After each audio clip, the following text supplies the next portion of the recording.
اكسروا قوالب الوصف الموروثة، وحطموا أطر البيان المألوفة، وانقضوا على مقاييس الجمال التي استقرت في أذهان البلغاء، كما تستقر العادة في النفوس الكسلى. فإن في هذا الوجود حسنا لا يطاوعه الميزان، ولا تدركه المقادير، ولا تحيط به أدوات اللغة مهما اتسعت. هي تلك التي ذاب لها لب القلب لا طرفه، وانصهر لها جوهر الشعور، حتى صار الفؤاد مادة سيالة من شوق مذاب، ووله مستحكم، وهيام لا قرار له.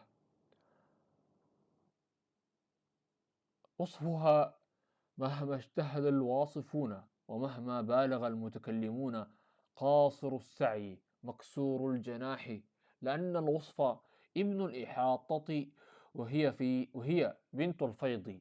وكيف يحيط اللفظ وكيف يحيط اللفظ بما فاض عن حده، وكيف يضبط الكلام من فلت من القياس.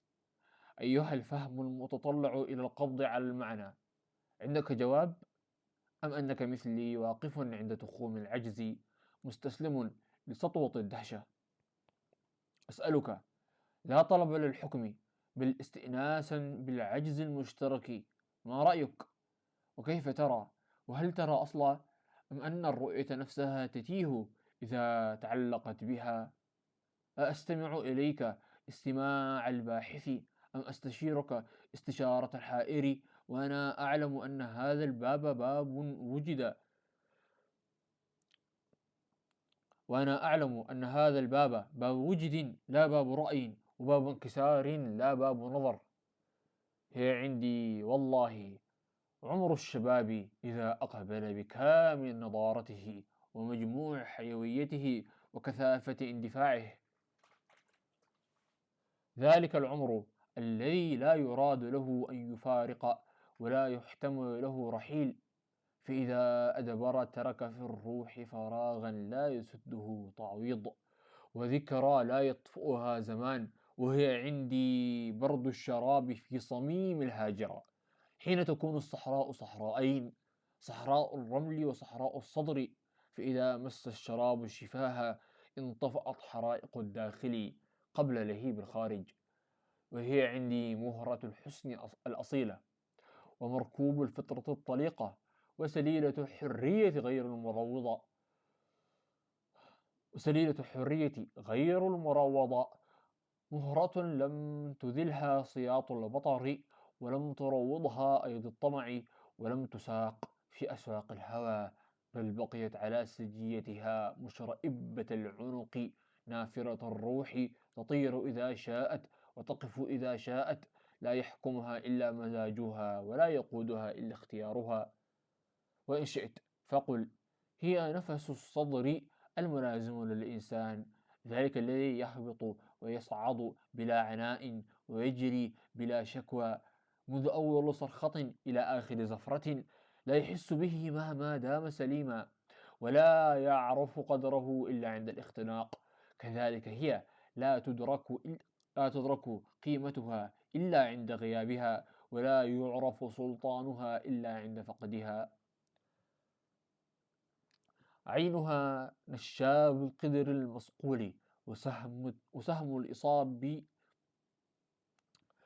عينها نشاب القدر المصقول، وسهم الإصابة المصيب، وأداة القتل الناعم، ترمي بالهدب قبل الحدق، وبالإشارة قبل النظرة، فإذا أصابت أوقعت بلا دم، وصرعت بلا أثر، وتركت العاشق صريع الانتباه مكسور الإرادة، لا يدري أوقع في لذة أم في هزيمة، أفي نعيم أم في الأسر.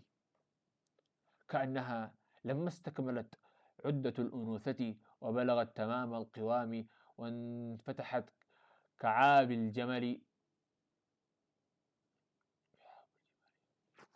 كأنها لما استكملت عدة الأنوثة، وبلغت تمام القوام، وانفتحت كعاب الجمال عن وعدها المكتمل، أعلنت عن تمردها على النمط، فانكسر القالب، وسقطت المقارنات، وبطلت الأشباه، إذ لا مثيل لها في مجرى الحسن ولا نظير لها في سجل العيون.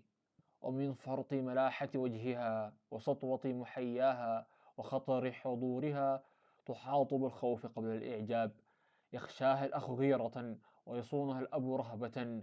كأن الجمال إذا بلغ هذا المبلغ صار أمانة ثقيلة، وصار الحذر منه جزءا من حفظه. زينها لا يستوي إلا في كتاب من كتب العجائب، أو مخطوط من مخطوطات الأساطير، أو رواية من روايات الليالي الكبرى، تلك التي تنسج فيها النساء من ضوء ويخلق فيها الأمراء من حكاية. دونها تبدو الدنيا مقفرة المعنى خاوية البهاء مكسورة الإيقاع. وإذا حضرت اختل نظام الأشياء، فكل شيء يصاب بالنحس إلا السمع الذي يتلقى ذكرها، فإنه يصفو ويخشع. كل من يدعى كل من يدعي لها حبا يبدو زائف النية مختل الضمير، فالحب لها امتحان لا ينجح فيه إلا الصادقون. ومن رواياتها تموت تطلعات الرقاب، وتتهاوى مراتب المقارنة، هي الرقم الأول وما سواها تكرار، وهي القمة وما دونها ازدحام سفوح. إذا ظهرت وقف الكون وقفة المبهوت وسكون المصدوم، وأصيب الوجود بذهول شامل. لأن الجمال إذا فاجأ ركبا لأن الجمال إذا فاجأ أربك النظام. وجهها بدر الليالي المكتملة، ونورها شمس النهار المحجوبة بستار السحاب.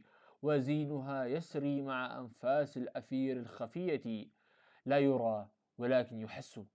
لا أظنها أصلها من طين التراب، بل من طين المسك المصقول، أو نسيج الحرير المنسوج، أو مادة سماوية لم تدون في دفاتر الخلق.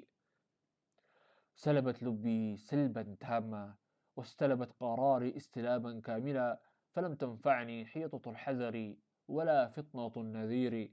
وكلما كلما هممت بالاقتراب توارت، وكأن القرب منها ابتلاء المسافة، وكأن البعد عنها قانون الوجود. فلا أدري ما الذي يصير ولا أين ينتهي المصير. هي ظبي الفلاء الأعفر، وكنز البراءة المكسوب ثياب الوقار، صغيرة السن عظيمة الأثر. وفي هذا يا حمدان مصاب يحار فيه العقل، ويتراجع فيه العلم، ويقف عنده الخبير موقف المتحير.